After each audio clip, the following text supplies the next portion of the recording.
Hey traders, this is Ron Haidt at Market Tamer. Happy Easter Sunday. Hope you're having a fantastic holiday weekend. As always, nothing in this presentation shall constitute a recommendation to buy or sell any security. Trading stocks and options involves risk, and specific financial issues shall always be addressed with your financial advisor. We'll take a look at the Dow ETF, the DIA, finished at fresh new all-time highs on Thursday. Markets were closed on Friday. Taking a look at the SPY, down just, well, actually it was up just a little bit, but down off the highs from Wednesday where we closed. Still bullish overall. Then if you take something like the IWM, it is lagging a little bit. It was down on Thursday, but I would set alerts, if I zoom in here, right around 159. We close above there, it's a free shot, technically, right back up to those all-time highs. Overall, bulls get the edge. I received some questions on Quest Diagnostics, Boeing, and Tesla. Let's just take a look at them technically. Quest got caught in the downturn with the healthcare stocks that I talked about back on Wednesday, like Humana, United Health, Cigna, etc. And we'll look at those later. But specifically to Quest, we had a hammer-esque candle Thursday. But if you look here, according to Thinkorswim, in 2 more days, on Tuesday, we're going to have earnings. And that could send the stock up or down at that point. However, if I go to financial and I go screen and hit seasonality, and I look at DGX, we can see that over here on the right, this dotted line, that is the future probabilistic price based on the stock's own historical track record. It's not predicting the stock's going to go there. Nothing can do that. But based on historical trading history, this is what it looks like throughout the year. It's really insightful.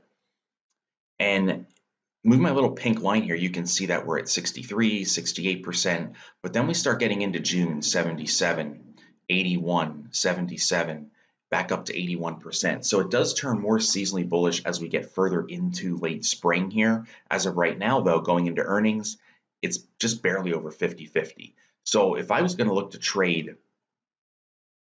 DGX, I'd be looking for something after earnings and see what happens, because maybe it gaps down or maybe it gaps up. So that would be my 2 cents from a technical perspective, always in a paper trading account.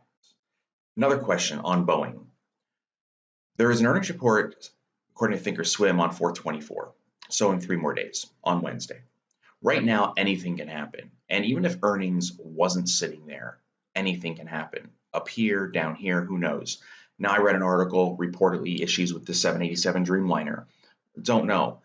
I have no idea what the impact of these 2 airline crashes, those horrible crashes, will do to the stock longer term.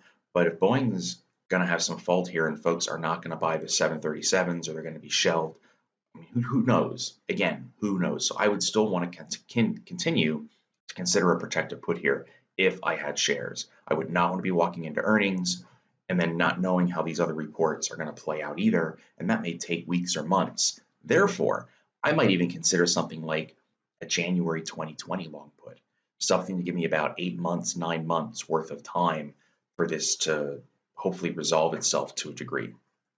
Tesla, another stock with a lot of unknowns. I'm going to have to go back 2 years on Tesla and just look at the massive range, 380, 250.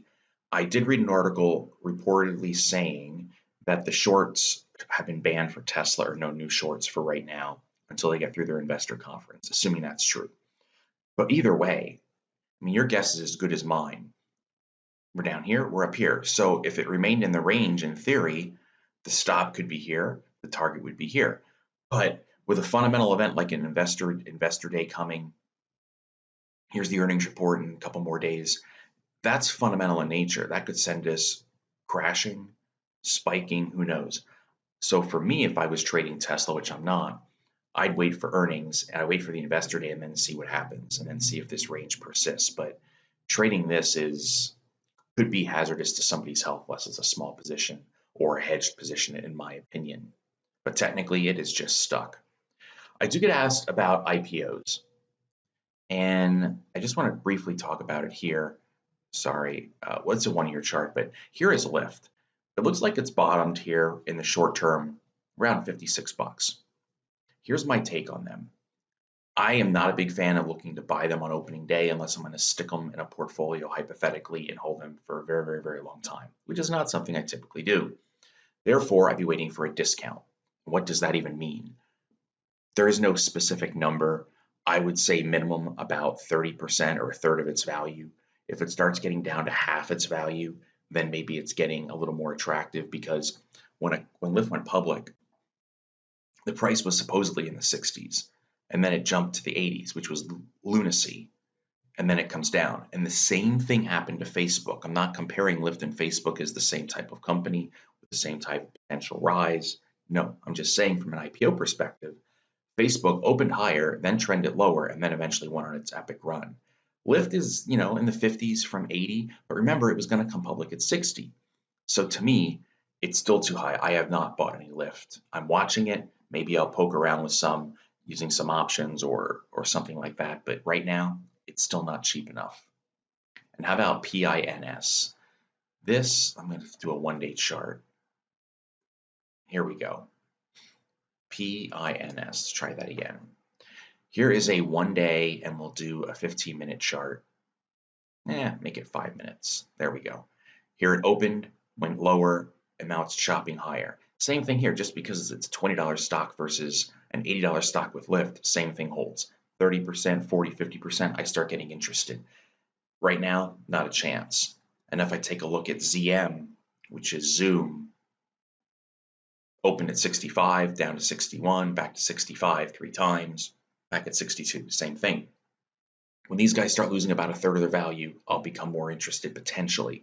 And with options. Flat stock, probably not so much. So I would just wait, in my opinion, from an educational perspective or something like that, put it in a paper trading account and then have some fun. Now, how about health stocks, UNH? And let's go back to a 1 year. I want to talk about these because there still is a downdraft. Bit of an inside day to a degree, where we opened and closed at least on Thursday. This trend is still down. You look at something like Cigna, ticker symbol CI, somewhat of an inside day, but it's still down. Take a look at THC, Tenant, and these are just some that I grabbed. They're not all of them. Somewhat of an inside day from the open to close. Intraday it went outside, but it's only 1 day yet. However, that was Cigna, UNH, THC. If you compare these three to something like Humana, HUM, technically a different picture. We already had the hammer on Wednesday, and now the U-turn on Thursday. This is much more different, much more bullish technically than Cigna, UNH, THC. So if you were to compare, well, which one looks better from a potential bottom perspective? On the chart, Humana, hands down. Then if you look at XLV, the healthcare ETF, this would be second best. That's a nice deep hammer. It went down pretty far, came back up. It doesn't have the update like Humana does, but if I had to rate these in order of their charts, Humana is the best, XLV is the second best. The other three, they're still lagging. And I also like the amount of volume we had today. So if I wanted to be bullish on on XLV, I could use the intraday low as my stop, and the target would be right back up to where the ledge occurred, right around 90.